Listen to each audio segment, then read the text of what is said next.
करनूल के SV complex में YSR Congress party के जिले सदर एसवी मोहन रेड्डी की क़ियादत में राउंड टेबल इजलास मुनक्किद हुआ।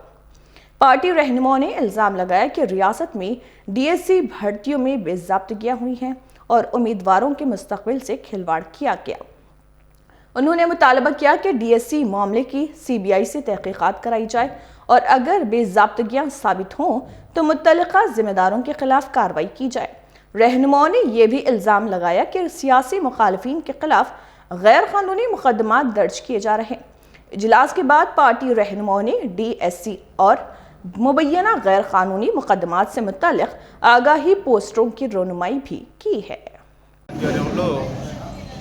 రౌండ్ టేబుల్ సమావేశం జరిగింది। దీనికి విద్యార్థులు, యువకులు, పార్టీ నాయకులు కూడా కొంతమంది రావడం జరిగింది।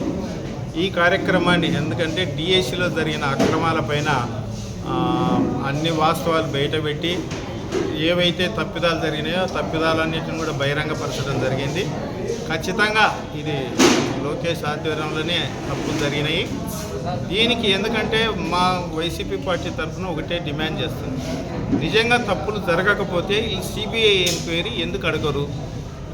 అడగట్లేదంటే అర్థమైపోతుంది కదా తప్పు చేసినారని సంగతి। మమ్మల్ని ఏం చేసుకుంటారులే అన్నట్టుగా అహంకారంతో ఉన్నారు।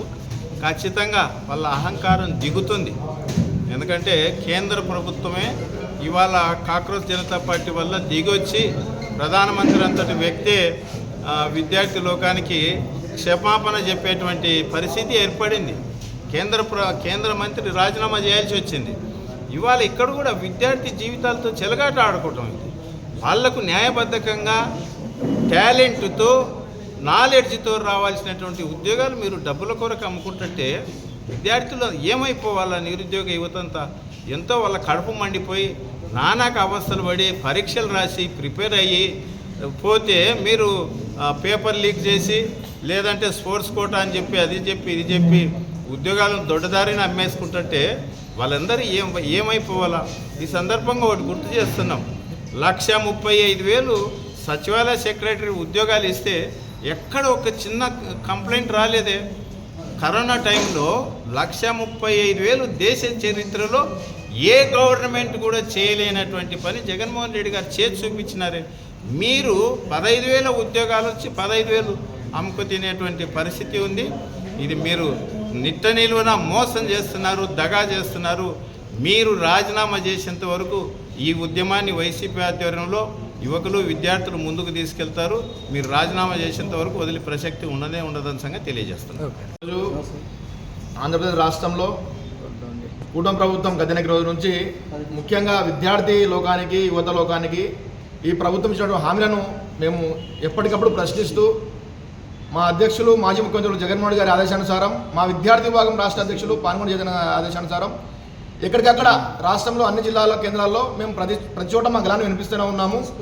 మొన్నటికి మొన్న డిఎస్సీలో జరిగినటువంటి బట్టబయలైనటువంటి వాళ్ళ అక్రమాలను, అవినీతిని ఏదైతే విద్యార్థి విభాగం, మా వైఎస్ఆర్ కాంగ్రెస్ పార్టీ విద్యార్థి విభాగం ప్రశ్నిస్తూ ఉందో వాటిని పెడచెవిన పెడుతూ ఈ ప్రభుత్వము వేరే సమస్యలమైన డివేట్ చేస్తూ డైవర్ట్ పాలిటిక్స్ని ఈ ప్రభుత్వం పూనుకుంటా ఉంది।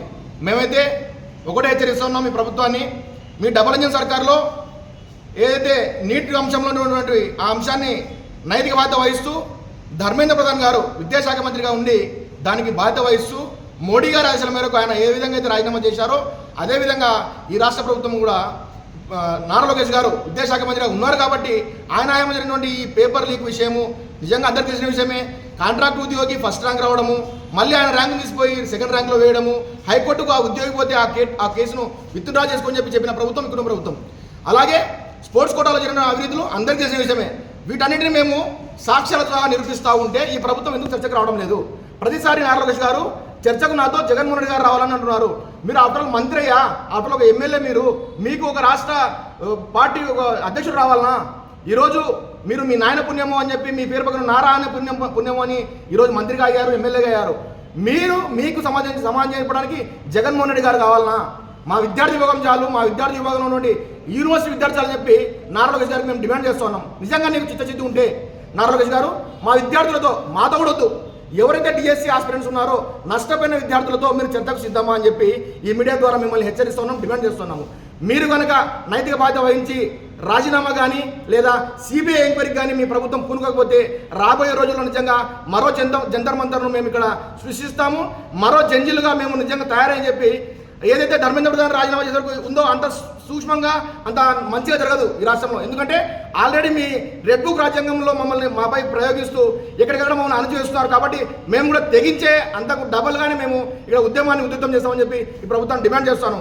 నా పేరు కటిక గౌతమ్, రాష్ట్ర విద్యార్థి విభాగం అధికార ప్రతినిధి.